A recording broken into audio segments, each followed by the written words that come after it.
Welcome to another episode of the Popko Project podcast. And tonight I am joined by American Television. What's up, guys? Hey, What's up? How's it hello. going, Popko? My kids went back to school this week and they're already sick, and I think they've gotten me sick. That Sounds will about happen.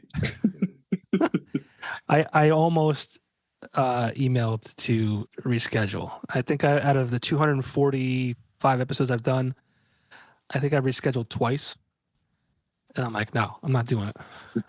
Well, we appreciate it. Yeah. Two of us are dads, so we know the deal. You get the germs start hitting week one, and then you're like, "Why are you still home? Please go back to school." I can't. This has never happened this early before. Like they literally went today is Thursday. They went back on Monday and Tuesday.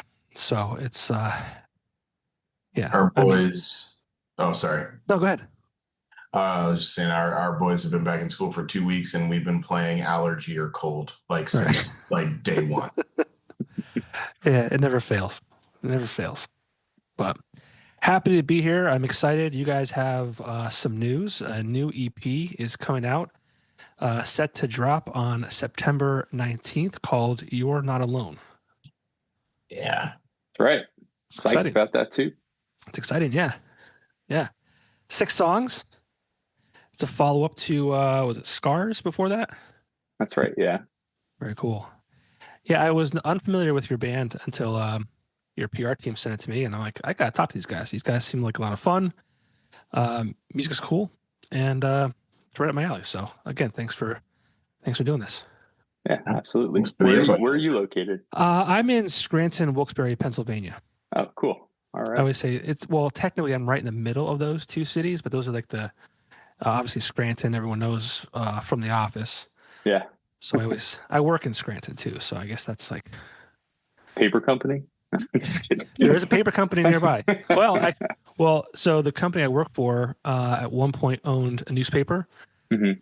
a billboard company, and radio stations. I work for their radio stations. They sold the newspapers and they sold the billboards just a month or two ago. So Right on.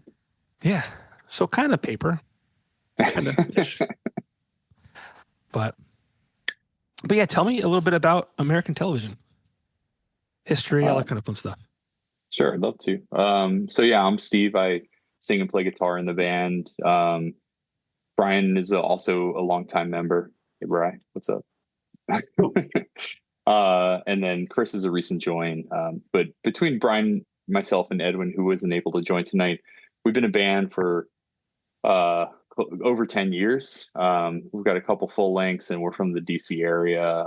So we've been playing together for quite some time. And, we signed to Smart Punk in 2023. They helped us put out our previous record, Scars. And then now they're helping us put out this new EP, which we're psyched about. So we figured we'd hop on the horn and get to know some folks and tell people about it.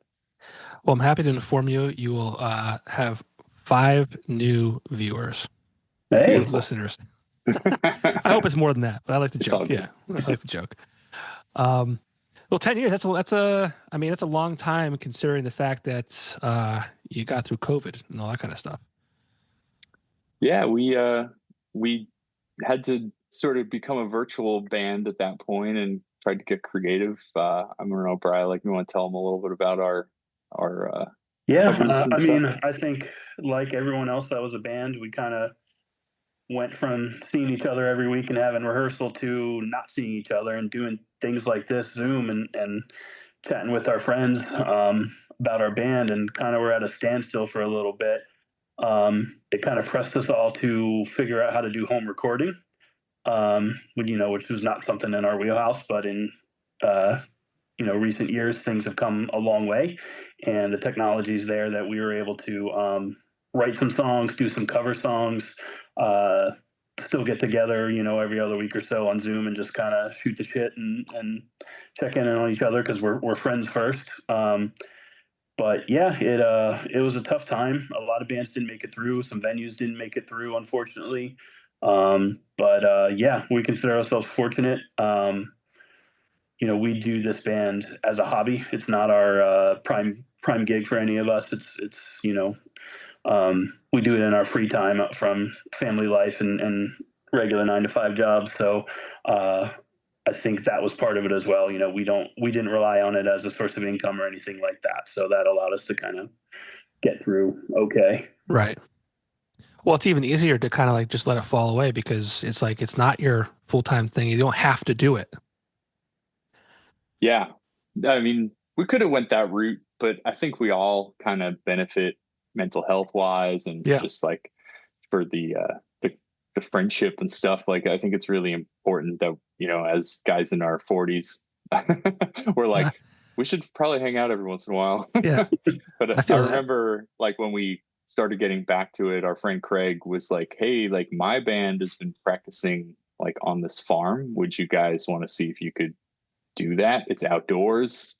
This is like, during still like, should we be near each other or like it's okay to get a little close to like a certain group? So we had our first practice and we ran a bunch of power out to like a field and threw down some rugs and had our first practice post COVID in the middle of middle of a farm. That's amazing. I feel like a lot of bands I talked to, they kind of almost thrived through COVID. It gave them a chance to kind of recollect, reevaluate, focus on writing new material. Like it just kind of was instead of constantly being out playing shows and traveling and touring and all that kind of stuff, it gave them a chance to just kind of like, all right, let's take a breath and kind of figure out what direction we want to go or, what we want to write or what we want to, our future to look like once we get through this.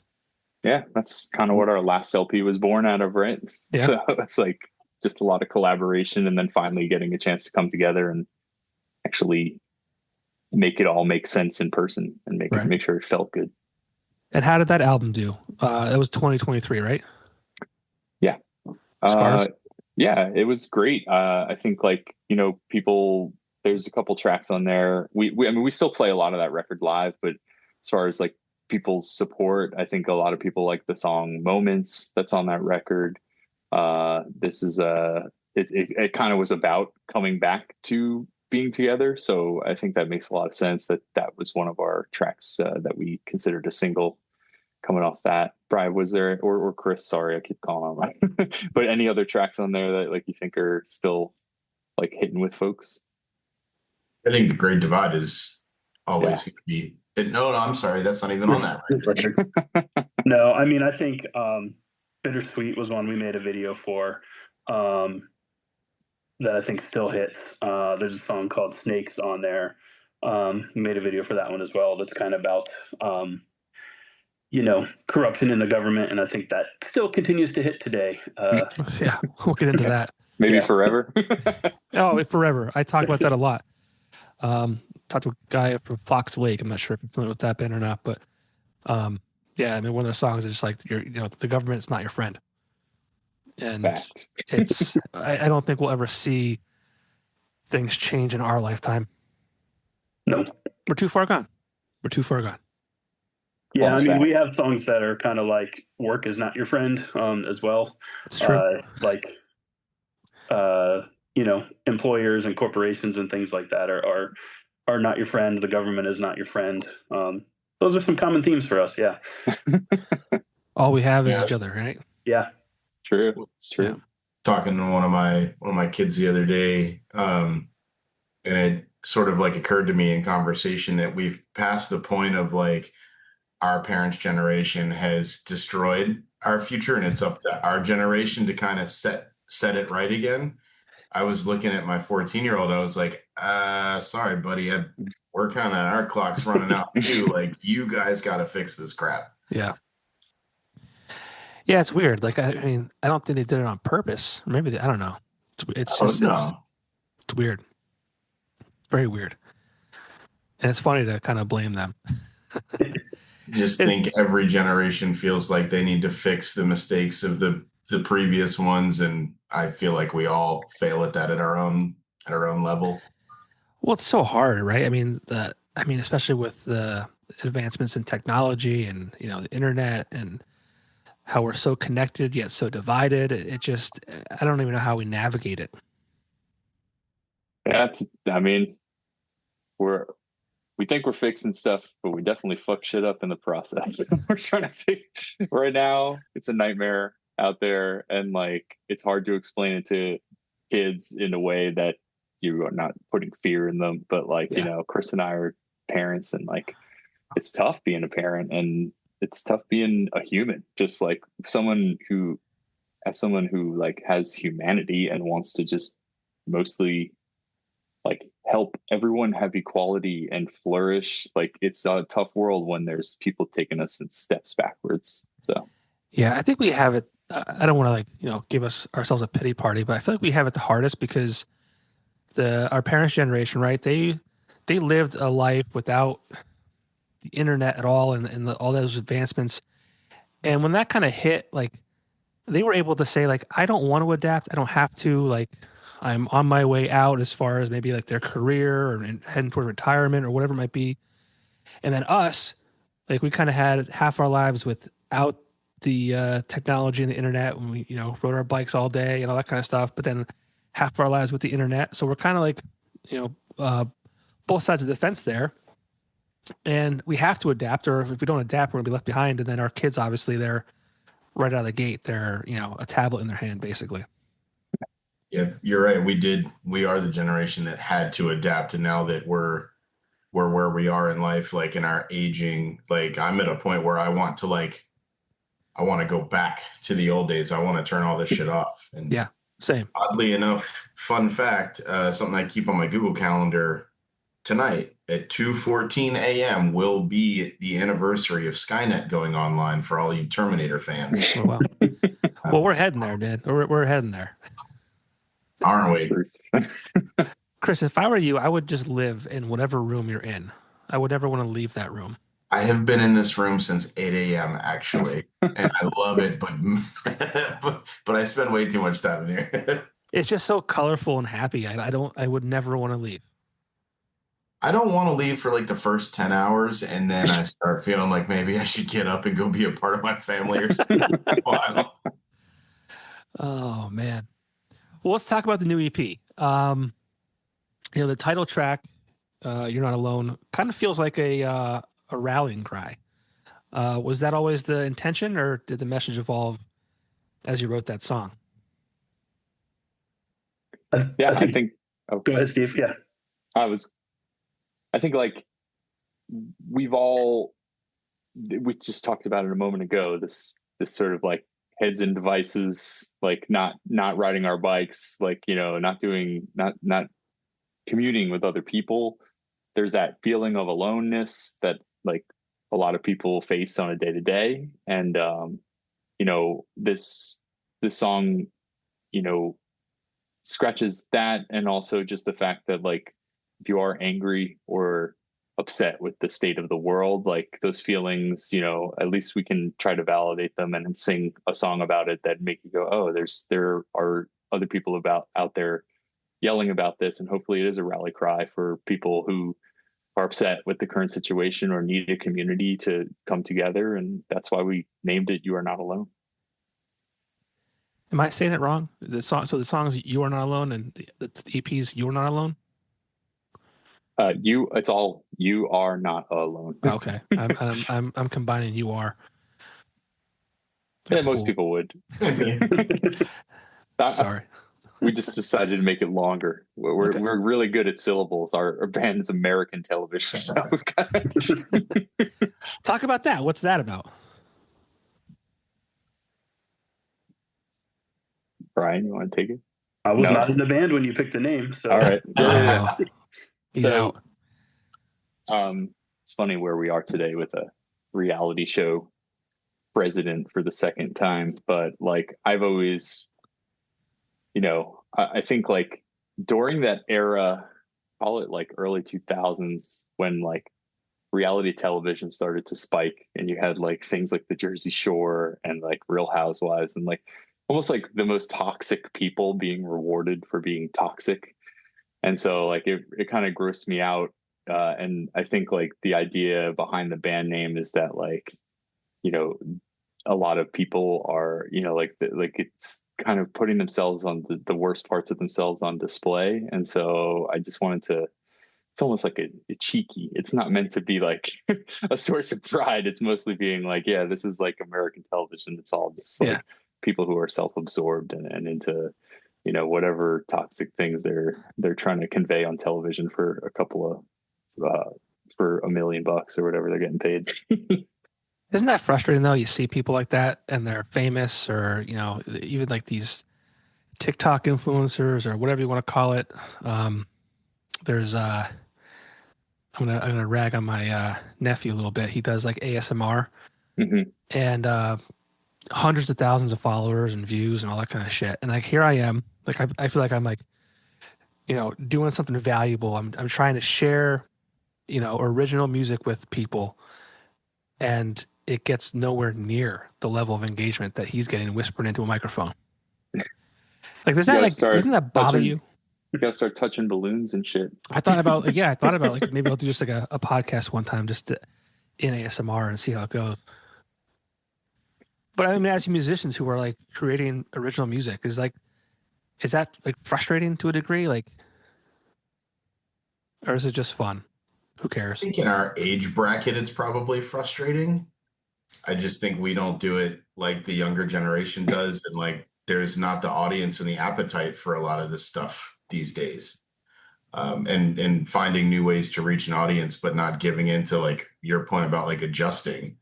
I don't want to spend all my time making reels and TikTok videos and stuff. I want to make music. But like, I mean, I watch my kids and they're very intentional and like have the desire to make content. Like they've kind of grown up on that already and seen that, and like, hey, kids make videos and 10,000 other kids watch them, and that's neat. Like they're videos about rubbing balloons on your head or whatever you're doing, and like that's not neat to me. But it's neat to the younger generation at this point. Yeah, I feel like our parents said the same thing about the stuff that we liked when we were kids, and we just all sound like grumpy old men. You're wrong. Nintendo is my life. Right, your life. How did your mom feel about it?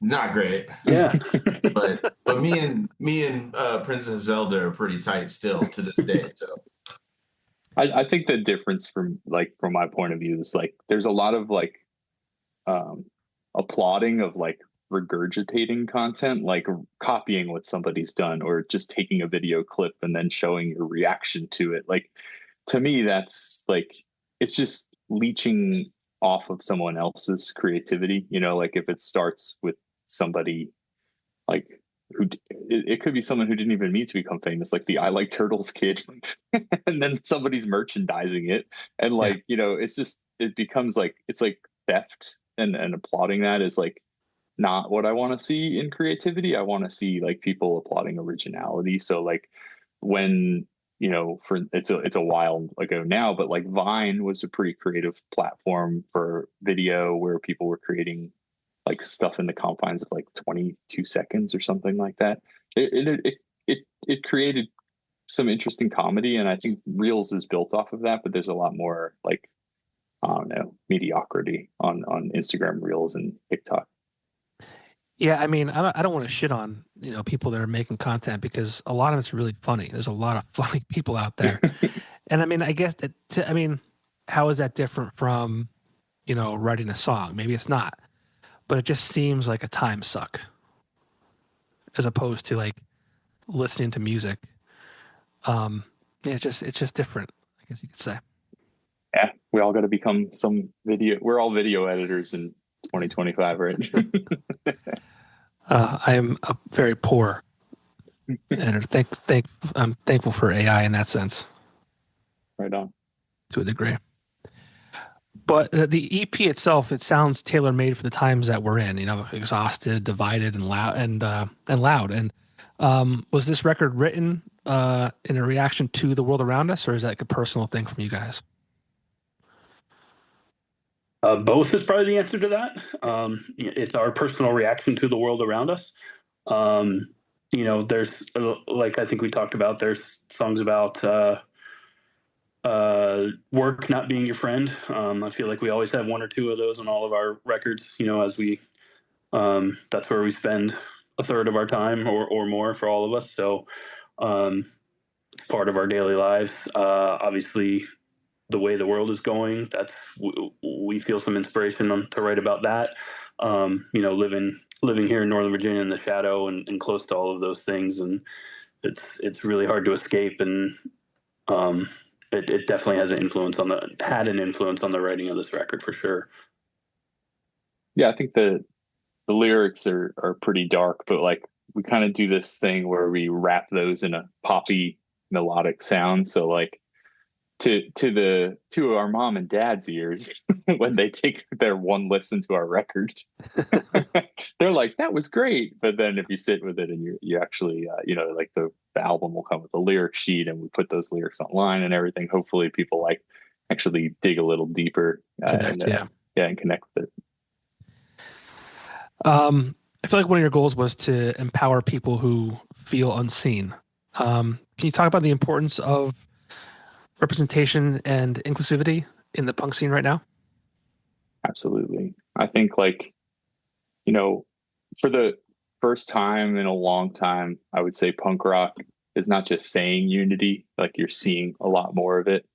I grew up in the 90s, and Blink-182 dick jokes and all this stuff is not a very inclusive way to like bring people who are not just like cis white males into the conversation. So, we're allies to, we have lots of friends from all different walks of life, and hopefully our message doesn't seem like we're co-opting it, but we see ourselves as allies, and we want to make sure like songs like Stronger represent the struggle of like women against society, like, which is got this male dominated point of view. And we're very open people, and we've played with tons of bands with all different genders and sexual orientations, and that stuff is like, I think in punk rock, like you're seeing like it may be one of the safest places in America right now. Is just like there's more unity and acceptance amongst punks than like I've ever seen before.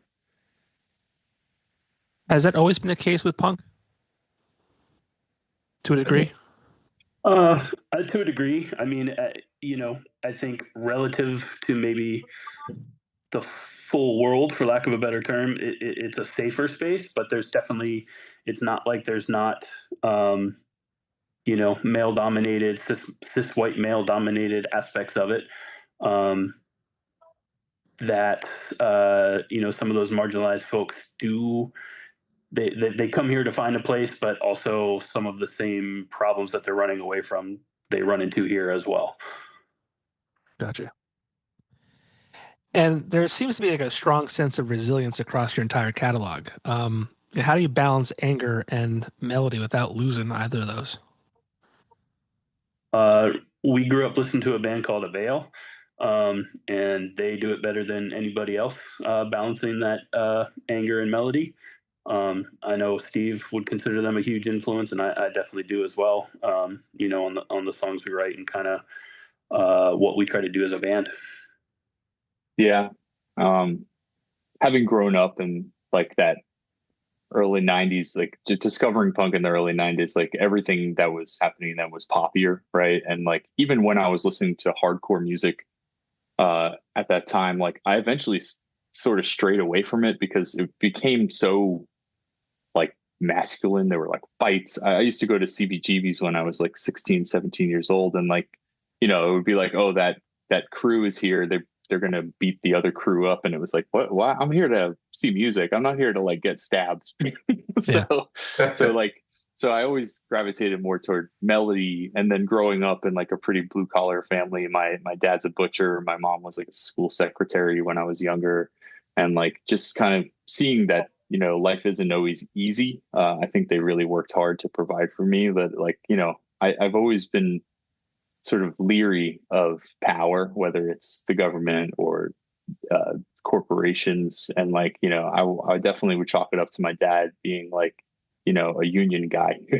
So to me, it's like, it's up to people who are like on the ground level to like push and fight back toward power. So doing that and then taking the melody of the music that I used to listen to, bash it together, and you've got like a melodic punk rock, angry sound. Yeah. I feel like,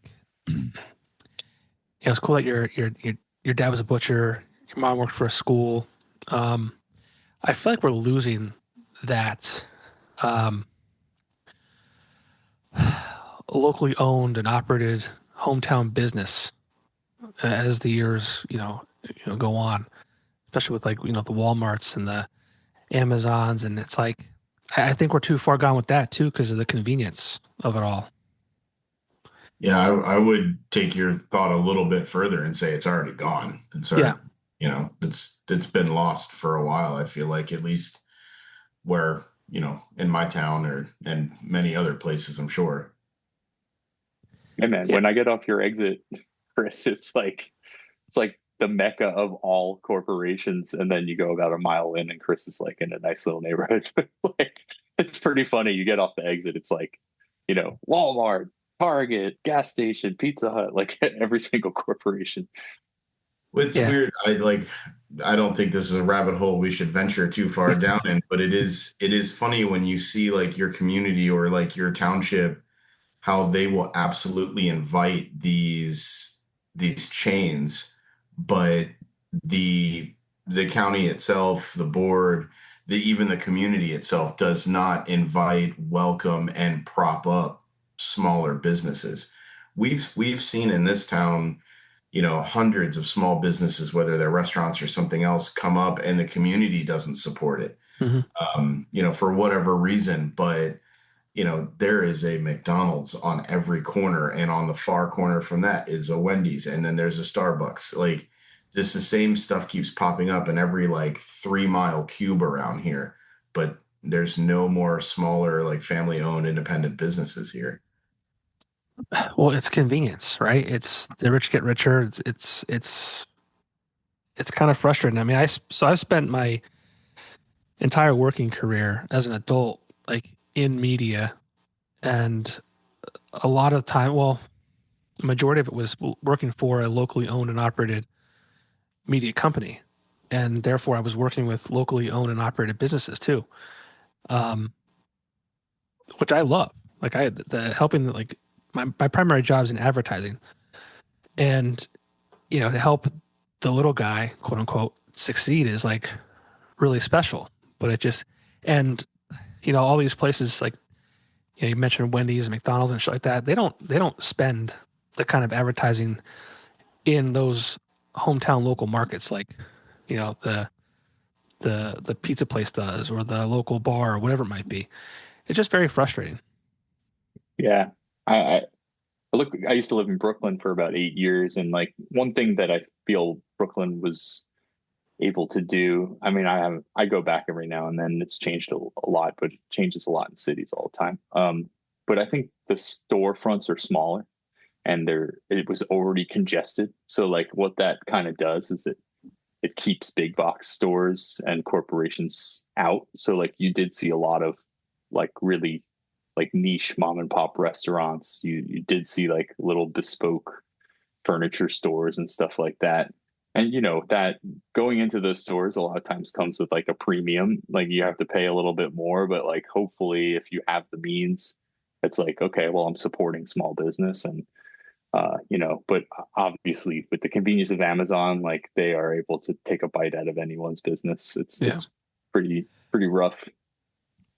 There's always that saying like Target's not sponsoring your kids' little league team. True that.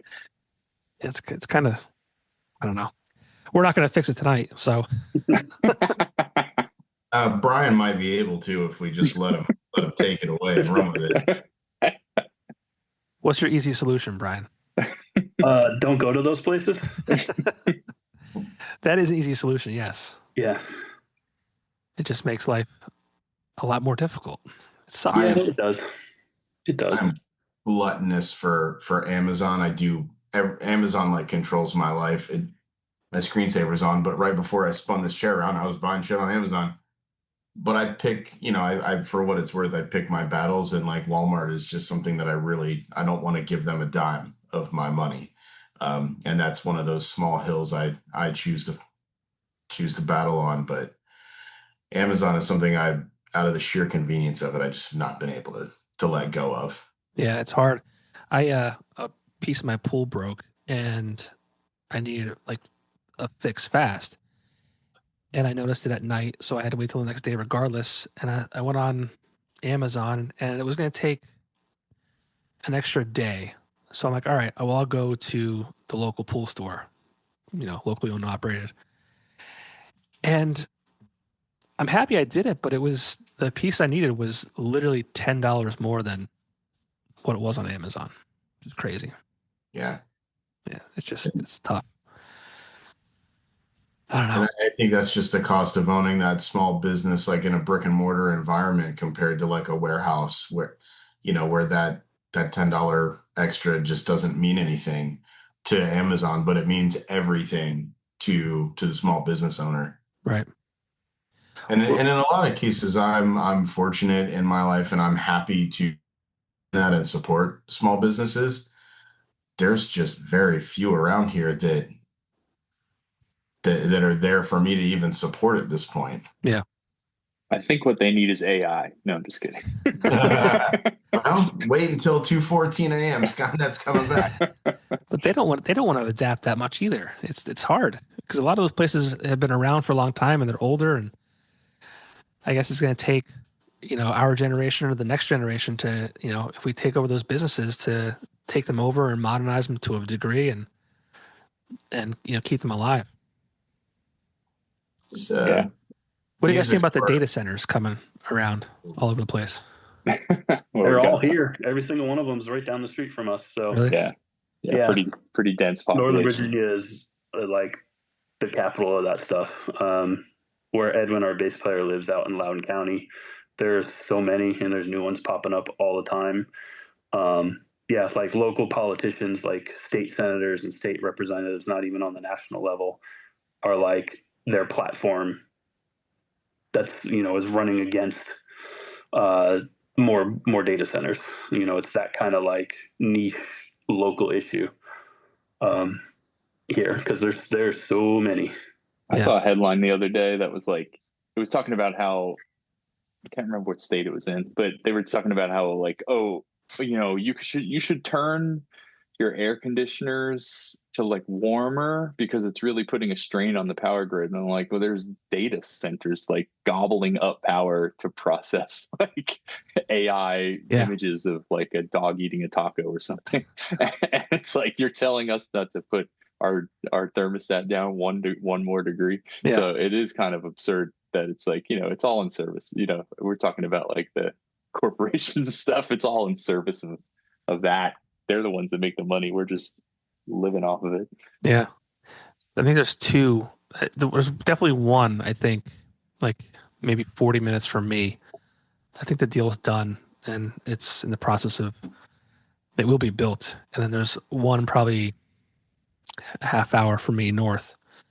Also in the whole process, it's just kind of crazy. And they're saying like, it's going to increase your electric bill and your water bill and all these kind of things. And I'm over here like, should I have gotten solar panels on my roof 4 years ago when they tried selling it to me? I don't know. When they were at everyone's door every day. checking to see if you have a solar guy yet. Well, yeah. Well, they just seem so scammy. Like I don't know. Yeah. I don't know what. It makes sense, but they were knocking on our door during COVID nonstop. And the whole thing about it, that to your point, it felt scammy, was they were like, it's totally free. Like every single guy that came to the door was like, it's free. There's nothing you need to do. Just let me put it on your roof. And, nothing's for free. Nothing's for free. So I get free tickets to baseball games to our local, it's the Yankees AAA team.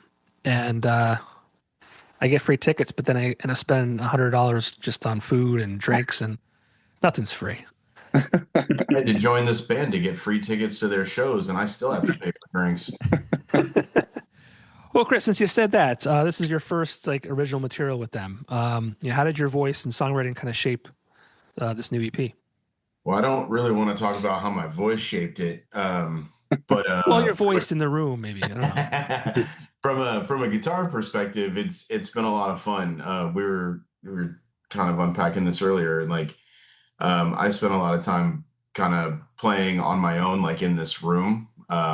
I took a break from being in bands for a long time. And, you know, actually, to the earlier point, COVID kind of gave me a springboard to get back into playing music. And I think I met you guys like at some point during that time. And so I was writing a lot of music by myself, and then teaming up with these guys and having new creative partners in that, like, really helped me grow a little bit. It challenged me to, you know, to think about the song as a whole, not just whatever I want to noodle on with the guitar. So it was a lot of fun. Like, I brought a bunch of ideas, and it was a fun process to watch, like, what, you know, I would bring like a chorus or an intro or whatever the case may be, and I would kind of give it to these guys and watch what they could make it grow into. And that was a lot of fun for this record.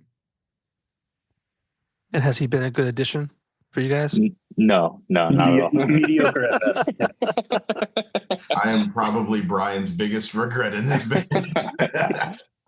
It's been awesome. I think you know, Chris's guitar playing is, you know, I again, Chris was saying, we were unpacking it earlier, but like, I'm a pretty basic rhythm guitarist. Like, I've got a Green Day poster behind me. It's my son's, but but I'm a power chord, very simple player, and I rely a lot on my vocal melody. So to have Chris come in and be able to, if you listen to the opening riff on "You Are Not Alone," if you listen to several of the leads throughout the other songs on the EP, it's just like none of that would be present, and the songs wouldn't be as full without it. So I think it's been such a fantastic addition. Love you, Chris. Oh, thanks, buddy. Chris, if you want to sign off, we'll find out what they really think. Oh yeah, no, they'll tell you. Don't worry. I think I read that you guys have played some festivals like Fest and even Warped Tour this past summer. Yeah, so through Smart Punk, they did like a pop-up tent where, you know, half of it was them selling their record catalog, and then they had a stage on the other half of their tent. They had some like School of Rock bands come, you know, from the local area, so younger kids playing cover songs, which were super tight. Somebody did Chop Suey by System of a Down. It was like tighter than we could play it. But yeah, we were able to play there, kind of, you know, not on one of the main Warped Tour stages, but at Warped Tour. We got the wristbands, you know, to show around and get backstage and hang out. And it was super cool. It was super hot. Got a little sunburnt, but yeah, it was a fun experience. Yeah, like they flipped the stage from School of Rock to like a few bands that they had picked, and so we were one of them. And you know, I think each band probably had like about 100 people watching them. I mean, we got to go backstage for a few bands, and like to see that crowd, that was insane. Like, we're talking about 30,000 people or something. So that was pretty wild. But you know, we got our experience. Like, I went to Warped Tour about 5 times when I was a kid, I think, and like never thought I'd be able to say I played it in any capacity. So to just have that opportunity, I'm like eternally grateful for that. It's cool. Was this the first year it was back since it kind of took a break? Yeah. It's one of those things you don't know what you have till it's gone. Yeah, they only did, I think there was only 3. The third one hasn't happened yet or is it Orlando that hasn't happened, or is it? Yeah. So it was here, and then in California, and then there's one in Orlando, I think in November. But they've already announced that they're doing it here in DC again next year, and I think they announced Long Beach as well. So I don't know if they're going to add more dates, but it's definitely it'll be back next year too. In Scranton here, they had a thing called the Road to Warped Tour. I feel like it was happening the same weekend as the Washington date. Oh, I thought it was, when I read the Road to Warped Tour, I thought it was going to be like the week prior, or kind of leading up to it, but I think it was almost the same time. But that was a cool thing they did here too, because a lot of those bands were really great, and then they put a lot of local artists on as well. Yeah, that's cool. That's one thing, you know, I can't say I knew every band on Warped Tour this year. Like, I really didn't know a lot of them, but like one thing that they always did when it was like in previous incarnations is just like they actually brought in bands that were unknown. So like, you know, I see us as sort of one of those bands. Like I got to see Sum 41 at Warped Tour when they played a small stage, and I don't think they were quite what they were. I think they just played their last show ever, but like they weren't, they were brand new. And so to see them like, and then a few months later, like see them on MTV, I was like, oh my God, I just saw that band. So kind of wild that that can happen. And Warped Tour was always a vehicle for those smaller bands to get that opportunity. I think it's awesome. That's always a cool feeling. The town I'm from, Breaking Benjamin was born out of our area. So like I was going to see Breaking Benjamin when it was just Ben Burnley but by himself. And then it kind of adapted after that. But it's always cool to see like, oh, I remember I was there. There was 10 people there, you know? Yeah. I think my, I grew up in Long Island, and the scene there was going off pretty crazy in the early 2000s with the emo boom and stuff like that. So, you know, I think like Taking Back Sunday is a band that still continues on to this day. But Glassjaw was a pretty heavy hardcore band that I used to go see all the time, but not from Long Island. I still think it's amazing. I saw Dashboard when he was playing with an acoustic alone the first time he came through, and nobody knew what was going on. And then it was like the second time he came through, it was 300 people there and everyone knew every word. And then the next time he came through, it was like a giant venue. So it's just crazy how quickly that sort of that virality of like his music caught on. But I got to see it firsthand, which I always thought was cool. Yeah, I'll never forget being introduced to Dashboard by a friend of mine in 2000. Was it 2000 or 2001? Craig Wilson was the kid's name, and I'll always remember him for that band. Thanks, Craig. Is he one of the 5 listeners we're going to get from this? I don't know. I don't know if he listens so. Craig, if you're listening, thanks for checking us out. You said that these songs are a reminder to work to live, not live to work. What does that look like for you personally as a band, balancing life and everything in between? Bullshit. I work way too much. I take the opposite. I will do my 9 to 5. I close my laptop. I don't have a corporate device. It stops the second the day stops, and that's just the way I live it. And then, you know, whatever money that provides me, I like tinkering with my mountain bike. I like, you know, making music and going on tour. So, you know, that money goes either back into this project or into something. And then my wife and I and my son, we travel, try to do like a big trip every few years, and sort of regional stuff for the years between those. So yeah, we try to live life the best we can, because you only get one. So yeah. That's my move. Yeah, it goes by fast too. And you never know when it's going to be over. That's the scary part. And I never really understood that until I had kids. You know, and kind of the value of life and the value of time, because, you know, they're only young for so long and for so many years, and you can only be Santa Claus for however many years it is. Like, was it 10? Probably less than that now with the internet. What? Yeah. You're Santa Claus? Not me. Not me. I think, Brian, I think you're the guy. Yeah, you're pretty damn close, bro. Have you ever volunteered as Santa, Brian? You should probably look into that. Yeah, I could be a mall Santa. You can get paid good money for that. Yeah, maybe. I feel like I've talked to a band who had a guy who did that as like a part-time thing. That's pretty awesome.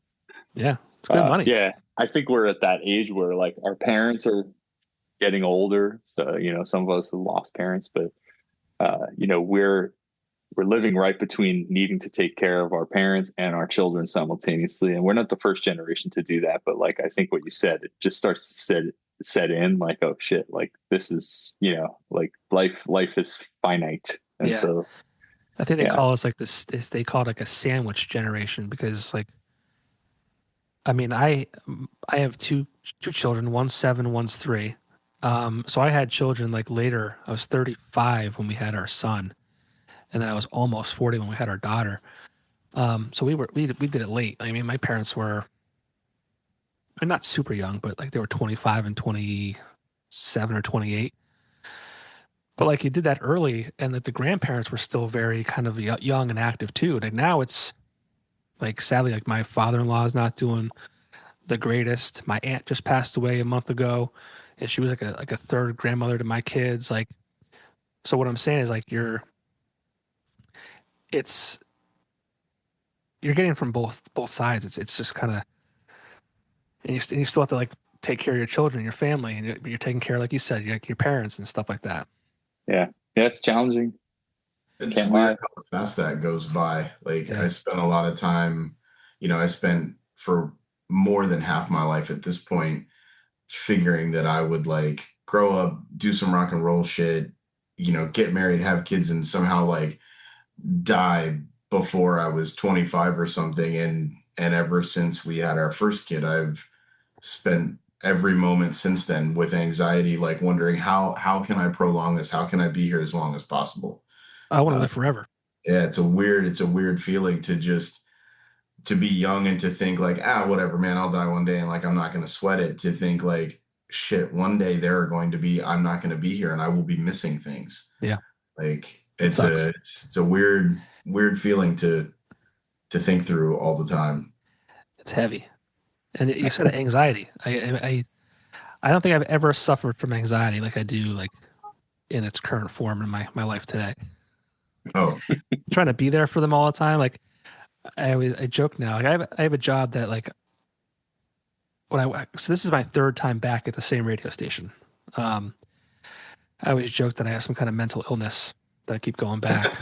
But when I went back, I kind of had some, I don't want to say demands, but just kind of like stuff that I'm like, listen, I coach my son's baseball team. And if I have to leave an hour early, you have to be okay with that. And they were totally cool with it. But just the amount of involvement, and I'm sure you guys are the same way, that like compared to my parents who like, work was primary, they kind of fit you in when they could. And they weren't like neglectful by any means, but like that was their life. It was like, yeah, I have to work until whatever time it was. But I think this generation kind of is more involved and makes it a point to be there more often than not. Yeah, I think we're doing better. That's all we can do, right? Yeah. Let's just try to do a little bit better. Yeah. If my mom ever takes a minute to watch or listen to this, I do remember the baseball game you forgot to pick me up from because you were busy working. Damn. Thanks, Mom. Old. Way to use using your platform to stick it to Mom. I said that with the safety of knowing she will never hear this. Yes. No one will. You guys are wasting. You guys have wasted 50 minutes of your life. No, that's funny, Chris. I remember like talk about, I got lost on my bike when I was a kid. I thought I knew the back entrance to the park and I didn't. So I just started going and like I got totally lost on my bike. I was gone for like 3 hours. And like my mom never even said shit when I walked in the door. She wasn't like, "Where have you been?" She was just like, "What's up, kid?" You're like a dog. You're like a dog who's found his way home. It's a very different world. I think when we grew up, like in that sort of like latchkey kid era, dude, our kids will never know what that's like. Our kids couldn't get in trouble the way we did. They can't sneak out. There's an alarm sensor and a camera on every corner of this house. They're never going to get to sneak out, get into trouble the way we used to. They've always got eyes on them. They're always being sort of looked out for. They'll find a way, Chris. Don't you worry. I hope they do. I hope so, man. I hope they do, right? They will. Yeah, they'll wear like a green screen suit, like dump the footage, make it just look like nothing happened. Like I know it's not, mileage may vary from parent to parent, but like I have like given the kids they're like a Bic lighter and a pocket knife and be like, go outside, be a kid, go get into a little bit of trouble, not a lot, but a little bit, go have fun. And they're like, we'll just stay inside and hang out with you. Yeah. Like kids, like it's just a different time now. It's bizarre to watch unfold, but it's bizarre. It is. It's bizarre. What if he came home and said, I ripped a bong and I stabbed somebody? What are you going to do then, Chris? You're finally living your life, buddy. Proud of you, dude. You know where that weed came from, though, right? Like, you didn't smoke some stranger's weed. You got it from the dispensary, right? Yeah. They've been putting weird shit in weed these days. You got to be careful. Yeah. That's a scary thing, though, too. Like, they talk about like drugs back in the day versus like, they're being laced with fentanyl now. It's like, yeah, that's sketchy. I'd rather get it from a dispensary if you're going to get it. At least you know it's not got I'd rather my on it. kids not even, try it. Yeah, true. It's like, Yeah. Jesus. I don't know. Well, if you're 7-year-old smoking weed, you better go. Yeah. I had before he was born. I'm not good at that. I've attempted it a few times. I'm just not good at it. Not good at it. Yeah, everyone laughs at that. I don't. We're pretty our band's like pretty sober. Brian's all the way sober, but we don't really go. We don't do dabble in that stuff. So. Well, every time I've done it, I just go to the moon. Every time. And it's just like I get to a point where I always call it's like a cloak that I can feel like descending down upon me. Like it happens, and I was like, it's just over, and it's just like this isn't fun. It lasts too long. Paranoia. That's usually how it manages. It depends. It depends on the situation, but that's the thing that's what keeps me away from it because it's like I don't want to have paranoia in the middle of being somewhere. It's uncomfortable to me. Yeah, when you have kids and stuff like that too, it's like I don't want to be. Yeah, of course. You wake up and you're like, oh. Where am I? I don't even take Tylenol. Like I don't. I can drink a handful of watery beers and leave it at that, and everything else I just like you. I think you said it. Like I just don't need it. I don't want it. I don't need it. Yeah. For what it's worth, I'm probably scared of it. Like I just don't. I don't need to get that far outside of my own head. Yeah. It's funny. Well, it's getting late. I don't want to keep it too long. If listeners take one thing away from You Are Not Alone, what do you hope that is? I think we hope that listeners just realize that it's going to sound cheesy, but that they are not alone.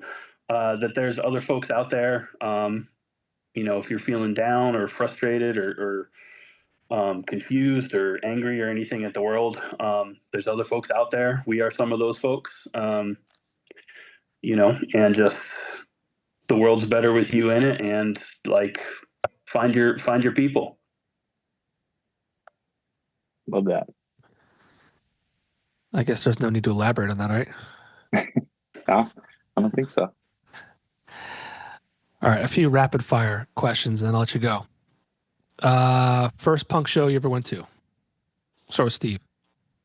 I saw a hardcore band called Warzone at a warehouse called the PWAC in Long Island. So that was the first ever. Yeah. Brian's thinking.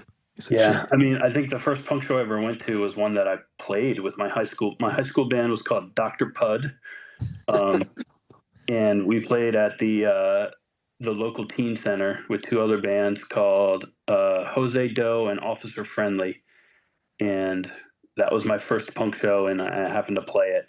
Punk being a loose word there because it was just learning how to play drums, so maybe not like what you would think of a standard punk band, but we put on the show ourselves. We made our own flyers, all that kind of stuff. So in that regard, it was a punk show, and that was my first one. And I was 15 years old, and I've been hooked on it since then, which was a long time ago. Dude, that lineup sounds like a wacky morning DJ group. Dr. Pud and what's it? Dr. Pud and Jose Doe. That's like a skit. Yeah. I think the earliest thing I can remember is like a house show in the basement of in Old Town Alexandria.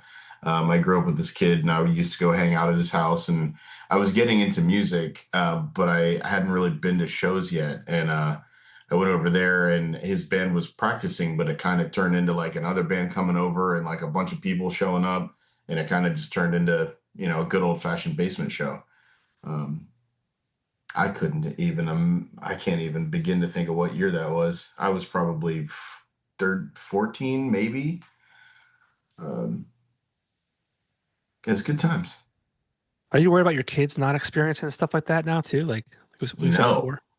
because they are so heavily involved in music Nice. because I make them, and they enjoy it. But I mean, what I hope, they're experiencing it and they're coming along with us, like when we have local shows and things like that. But what I really hope to see them do is get into their own thing, and like I would love to see them start a band with their friends and just be in the basement making noise. I am not trying to necessarily push that, but I am trying to encourage and support it, without being too much of a dorky, pushy parent. Right. Um, Let them kind of find their way, right?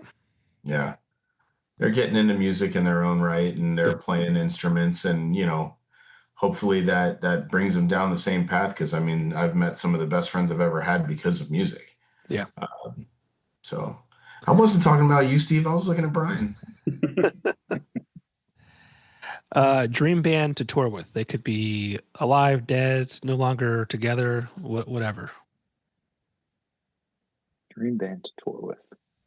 Uh, Honestly, like I don't know if I was a big fan of the Hives when they hit in like late '90s, early 2000s, and they're back, and I would love to go on tour with the Hives, and they would put us to shame. Their stage show is like the best there ever was, so you should go if you've never seen them. Okay. I guarantee you, best show ever. Yeah.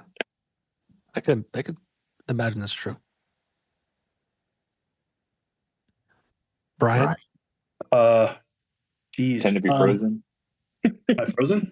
No, you said you pretended to be frozen. We lost Brian. Oh, no, I mean, I think from a purely selfish standpoint, I would probably say someone like They Might Be Giants, just to get to watch them every night. Our band would not match their style, obviously, at all, but they're one of my favorite bands, and just to watch them play every night would be super fun. Okay. I'm gonna say Strung Out. Okay. That's the most succinct answer you've ever given, Chris. Good job. Dude, I've been trying to get better at that, and I'm not like, this is my notes. I have like 10 bands written on here for questions like this. Like I can never pick. It's all right. What do you prefer? Vinyl, cassette, CD, or streaming? Ooh.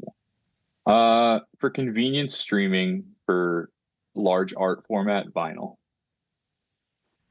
I hate vinyl. I hate it. It's so stupid. Yeah, I have a bunch of it, and I'm starting to not love it as much as I once did. Guys, we're putting out a record. We're putting out vinyl. vinyl, guys. I put on vinyl at home, like when I'm making dinner or doing chores or whatever. But obviously in the car, and which is where I probably consume most music. It's streaming, unfortunately, but it's just the convenience of it. Yeah.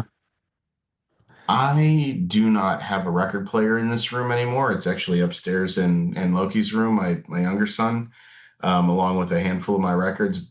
And having said that, I'm still buying records. I think it's a lasting form. And I'm a sucker for like loud color looking vinyl, man. And some of the first music I ever heard was on vinyl, and I think there's a nostalgia to that I can't get away from. I mean, I think vinyl's cool in the sense of what you said, the color of the actual vinyl, all the art that's inside of it. That's super cool. That's why I liked CDs when I was growing up. And I think I was buying CDs still up until even the year after my son was born. And I realized I was going to the record store to buy CDs, and I would just buy it. I wouldn't even go there on a mission. I would just like buy something random based on the cover art or whatever. And I spent $200 a month. I'm like, this is financially irresponsible as a father. And that's when I stopped. But yeah, I mean, I like having something physical. My CD collection, even when I was buying CDs, I would come home, put it on my computer, and then transfer it to my iPod for convenience in the car. But I was still buying CDs just because I liked having that physical part of it. And then Have you vinyl gotten shows. rid of any? No. What did you say? Like I have 2,000 CDs in my basement. Like, what am I supposed to do with them? Well, that's why I hate vinyl too. It's big. It's it's kind of I Yeah. don't know. I don't know. There's something special about having a collection. My dad this is my therapy couch. Here we go. My dad got rid of my CDs at a garage sale. He sold the whole box to somebody for $10. And Aw. and it was like 80. I probably had more, but it was 80 or so CDs in this box. And he sold it for about $10. I look back on it. I was so mad in the moment, but I'm like, maybe that kid like discovered something that changed his life. So like maybe it was a positive thing because they would just be sitting in my attic. So it's Yeah. probably better that somebody else got to learn or discover something from it. I had a huge DVD collection. I still do, but I started selling some off during a yard sale that our development that I live in has, and I kind of regret that now. Granted, like they're still in the garage and in this tall stack of boxes. I have not taken any out since then, but like I like think about it, and what if like one day it'd be fun to just go through them with my kids, Yeah. not have to like this unlimited access to stuff on a screen where you have to actually like be thoughtful and go through them and look at the art and all that kind of stuff. But Yeah. We got rid of a lot of our DVD collection years ago when Amazon was like doing their buyback stuff, and we kept like the most important ones, whatever that means. But we kept a handful, and I think Amazon was doing like between $1 and $5 per DVD, depending on what it was. So I kind of feel like we got out of our DVD game while we still could. last one, and it's finish this sentence. We'll start with Chris since he's been going last. We'll give Steve a break. Punk rock is Ninja Turtles. okay. I like that. That is, yeah. I try to answer as quick as possible. Did you ever see like they were going around like doing a tour, like a live, like not a Broadway thing, like a live like band like type of thing, like back in the day. Like with Vanilla Ice. Well, they did that. They performed like, not with him, but maybe was he there? I don't remember. I was such a young kid. Ninja yeah. Rap, right? It wasn't like Yeah. that. There was a whole video. There was a whole album. So my grandmother used to take me to Pizza Hut in Alexandria when I was, whenever that was, like when I was like 8 or 9, like maybe 89-ish. And you would go to Pizza Hut and get your personal pan pizza. Yep. And you would like, they had like all the turtle like swag there, like the cups, like the plates, all of that shit.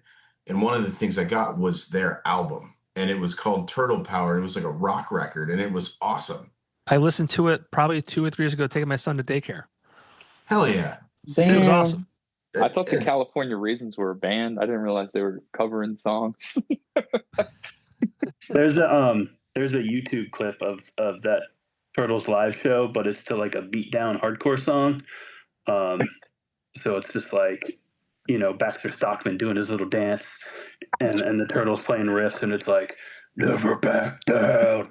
And it's just, it's like dubbed to it. It's really good. Oh my God, is it to throw down? It might be, yeah. Is it like never back down, never give up? Yeah. It's that song. Yeah, hell yeah. It's really funny. Oh, I'm Googling that as soon as we hang up here. Dude, there's a lot of great messaging in that. I mean, think about TGIF or TGI Friday, whatever the hell it was called back in the day. Good quality life lessons learned in those shows. Boy Meets World, Step by Step, Family Matters. I'm missing one. It was 4. Alf. Full House was the first one. Full Full House. House. Yeah, Mr. Belvedere. He always had some good advice. That wasn't TGI. That wasn't That TGI. was like 80. I'm just saying, but it's still like old school TV. Yeah. Go ahead. Make your kids watch Mr. Belvedere. See how that goes. Not well. Brian, Yeah. punk rock is blank. Punk rock is important to me. It's like I said, my first punk show was when I was 15 years old, and I'm much older than that now. And it's just really shaped my life and made all of my friends, honestly, through this music that I found at a young age. And yeah, it's just been important to me. Cool. I think punk rock is community. I think like going back to when I was younger, like I saw bands and then their friends were making their merch, and then people were making the flyers, shooting photos, taking video. I noticed like this is not just a band performing. There's like this relationship going on. And so since I've been going to shows for decades now, like I've always been part of that community, not just somebody who takes from that community, but I like to give back to it. So whether it's by performing, doing artwork, putting on a show, helping out our friends that say, hey, can you help us in a couple months when we come through town? Like I do my best to try to fit some of that stuff into my life still to this day, as hard as it can be in my mid 40s. But yeah, community. I love that. Very cool. American Television, new EP, September 19th. You're Not Alone. Best of luck with it. I'm not going to ask you your social handles because, I mean, just Google it. Go on Facebook, type it in, right? You don't have to be like, oh, this one's at this and this one's at that and whatever. American Television, new EP, You're Not Alone. Best of luck. Thanks, Popko. And thank you so guys. much. Thank you guys. Yep. I'll see Thanks. you.